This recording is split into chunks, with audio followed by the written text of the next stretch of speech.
Le cadre et le climat ne sont-ils pas idéaux pour te présenter mes bagages pour mon futur petit périple à vélo en direction du Luxembourg? En tout cas, j'espère qu'il va faire un petit peu plus beau.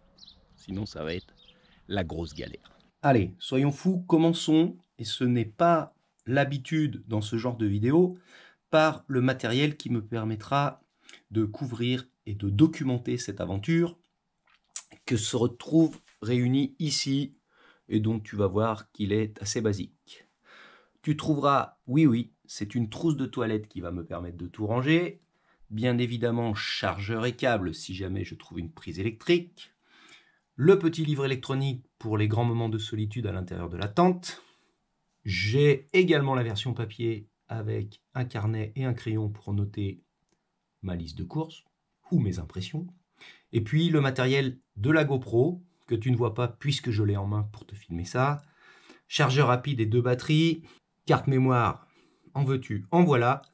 Et pour essayer de maintenir en fonctionnement ceci, petite batterie externe que je peux parfois, si le soleil est au rendez-vous, recharger avec ce panneau solaire individuel qui fonctionne, ma foi, plutôt pas mal.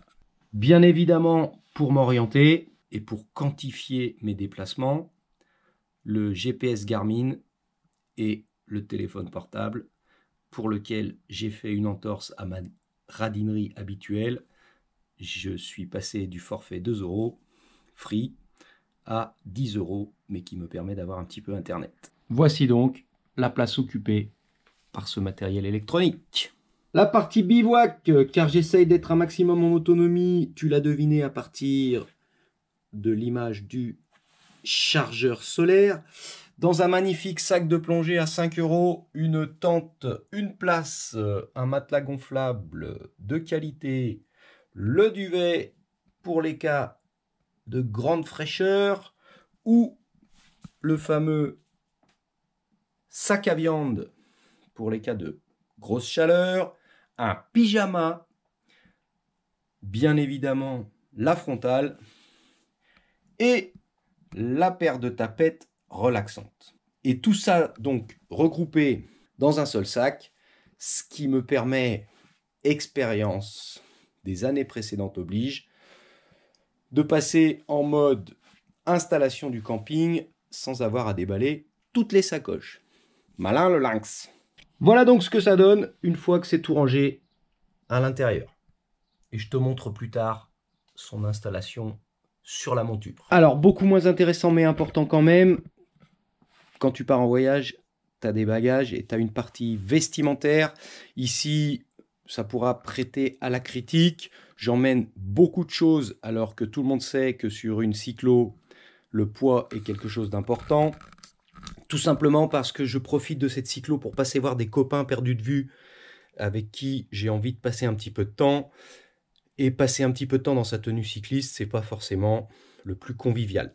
Donc, 2 tenues cyclistes, une ici de rechange et la tenue colombienne prête à être enfilée le jour du départ. Donc t-shirt manches longues, sous-vêtements, chaussettes sèches, un petit pantalon détente, un short détente, un pull léger pour les soirées un peu frisquettes. Et puis, bien évidemment, de quoi se baigner. Et moi, personnellement, j'opte pour une deuxième paire de chaussures, même si elle est défoncée. Rouler toute la journée avec une paire de chaussures mouillée de la veille, c'est pas ce que j'ai connu de plus agréable. Voilà donc pour la partie vestimentaire. Bien évidemment, il faudrait partir beaucoup plus léger, mais voilà l'option que j'ai choisie pour moi. Alors, lié au vestimentaire, dans mon esprit, mais très important, trousse de toilette, le petit PQ, oui, sac plastique pour linge sale, et puis la nouveauté 2021, je m'étais toujours dit les années précédentes que c'était un oubli fondamental, corde et pince à linge, séchage des affaires humides ou tout simplement de la serviette de toilette au moment du bivouac. Si, promis, ultra important. Alors, poursuivons les problématiques les unes après les autres. Autonomie, bivouac, intendance.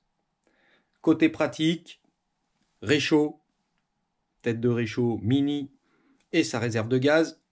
La popote, assiette, couvert, le petit briquet qui va bien, la tasse pour le café. Et puis ici, si tu t'interroges, petit sac pour les courses, pliable, top. Et petite chaise en cas de repas pluvieux.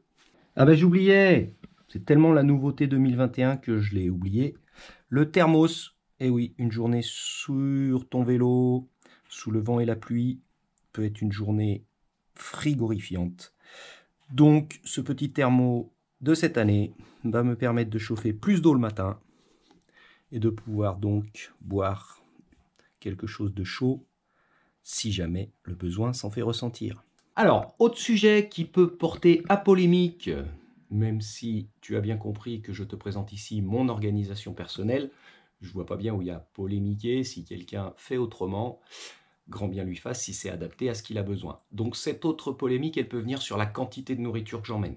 J'emmène beaucoup de nourriture et on en revient au même.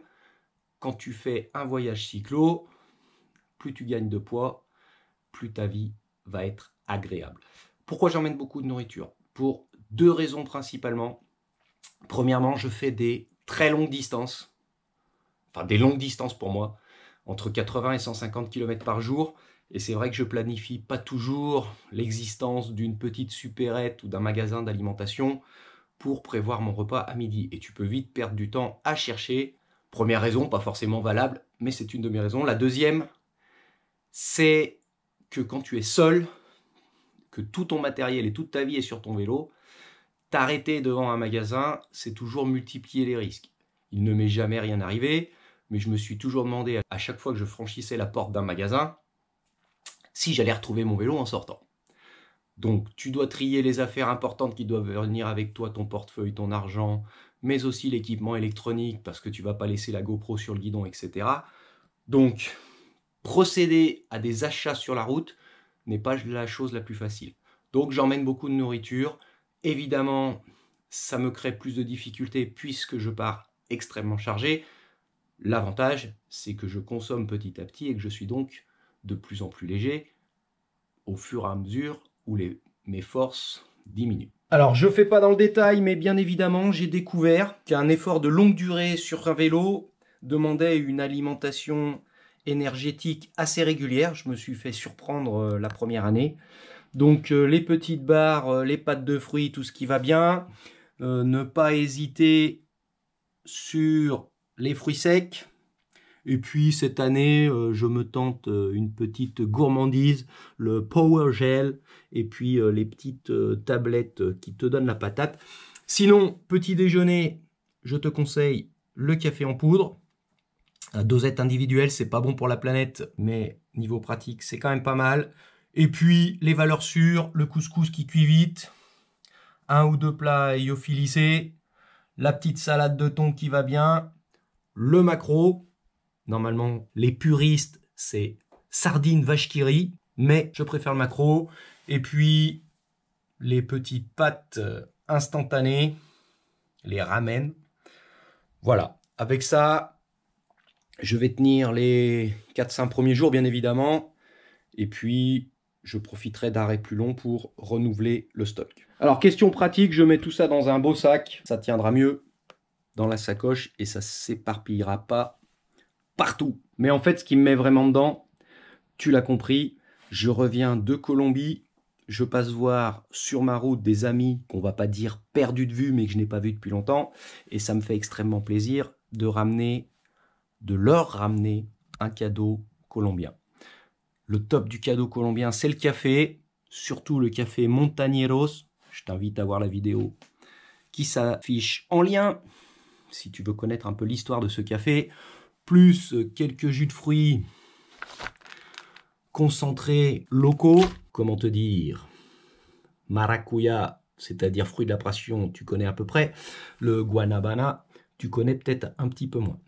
Donc ici, il y a 5 paquets de café à 300 grammes, je me rajoute donc 1,5 kg, il y a 5 concentrés de jus à 200 grammes, je me rajoute donc 2,5 kg. Mais tout ça, c'est pour la bonne cause. Alors là où je suis sûrement léger, c'est sur le côté entretien-réparation. J'emmène le strict minimum, d'abord parce que j'y connais pas grand chose, ensuite parce que je sais pas trop ce qu'il faut emmener, mais je pense avoir de quoi réagir. Un bon stock de chambre à air et même un pneu neuf, petite graisse. Alors ça c'est la classique africaine, une chambre à air usagée, mais ça peut toujours servir pour attacher des trucs. Une attache rapide de chaîne, 2-3 outils, un tournevis costaud. Tu te demandes bien pourquoi, c'est juste un démonte pneu d'extrême urgence, la petite pompe, d'autres outils, les démonte pneus, quelques élastiques, un bout de fil de fer, une brosse à dents usagée et bien évidemment un très grand jeu de rustine. Le tout rangé dans une petite pochette de sel et dans une petite pochette pas du tout prévue pour le cyclisme, mais qui est devenue une pochette de fourche avant. Terminons avec les inclassables, mais nécessaires. Pantalon de pluie, c'est rare un voyage sans la pluie. Le kawaii en haut qui va avec. Le petit tendeur qui me permettra de faire des montages alambiqués de tout ce que je viens de te présenter pour tout assembler sur la machine. Évidemment, une trousse de première... Non, on dit pas première, on dit premier secours. Soigner des petites blessures. Et puis, très étrange pour les puristes qui auront reconnu, ceci est une bouteille à essence, je te rassure, elle est toute neuve, elle n'a jamais contenu d'essence. Elle reviendra à sa destination originelle une fois que je serai arrivé en Colombie et que j'aurai troqué mon vélo contre ma moto. Mais l'essai ici, porté par la fourche avant, c'est 1,5 litre d'eau qui va sûrement chauffer pendant la journée, la bouteille étant en métal, et donc qui me permettra d'avoir 1,5 litre d'eau en réserve pour la fameuse toilette du chat ou la cuisine. C'est un essai, je te dirais, si c'était une stupidité de se charger d'1,5 kg de plus, voire 2. Et puis, eh bien, ça, c'est quand même pas mal d'actualité.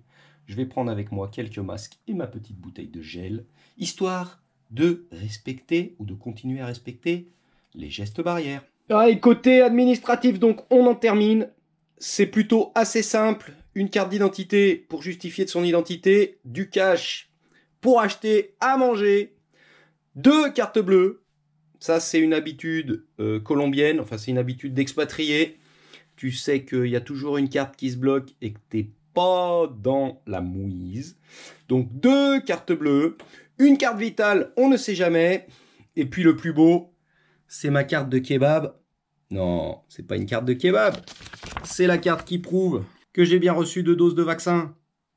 La fameuse carte non reconnue en France qui ne me permet pas d'avoir passe sanitaire. Donc, je me balade avec ma preuve de vaccination. Voilà, assez simple.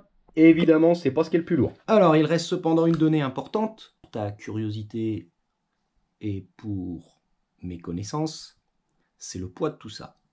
Sacoche numéro 1, sûrement la plus lourde, nourriture et intendance. 8,4 kg. Attention, sacoche numéro 2, vêtements et autres ustensiles. Un petit 5,9 kg. Et ne reste que la partie camping, bivouac, plus volumineuse, mais j'avais fait attention de m'offrir du matériel de qualité, normalement beaucoup moins lourde. 3,2 kg. Donc, qu'est-ce qu'on a dit? 8,4, 5,9, 14,3, 3,2, 17,5. Il manque quelques éléments dans une des sacoches. Je te montre comment j'installe tout ça et puis j'essaye, parce que je sais pas trop comment je vais faire, de faire une pesée finale de l'ensemble du vélo. Ok, donc comme promis, petite présentation de ces bagages assemblés. Donc bien évidemment, le classique porte-bagages de cyclotouriste. Double bidon. Ici, tenue de pluie rapide à sortir. Avant de rentrer dans les détails, je te montre simplement l'installation de la GoPro et du GPS Garmin. Donc, fameux essai de la bouteille à essence qui contiendra de l'eau et qui est donc attachée à la fourche avant. De l'autre côté, sac étanche, pas prévu pour, mais qui finit également attaché à la fourche avec le kit de réparation. Et puis donc cette nouvelle sacoche de cadre, ici la trousse de premier secours, ici les papiers et ici le téléphone. À noter pour la sécurité de l'éclairage arrière et de l'éclairage avant. Un antivol léger qui peut toujours servir si jamais je veux visiter un musée, mais plus probablement faire des courses. Et puis la grande nouveauté de cette année, mais un indispensable, la béquille. Alors je suis un peu inquiet parce que c'est une béquille pas du tout adaptée, pas faite pour la quantité de poids, mais on va essayer. Alors pour l'assemblage, c'est très simple. La sacoche la plus lourde en opposition à la béquille. La plus légère de l'autre côté.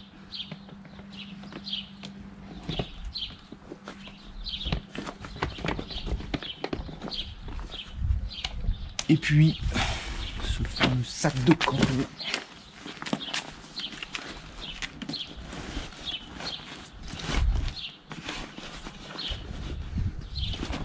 Et le tendeur prévu pour. Alors là, c'est très facile. Sacoche ici.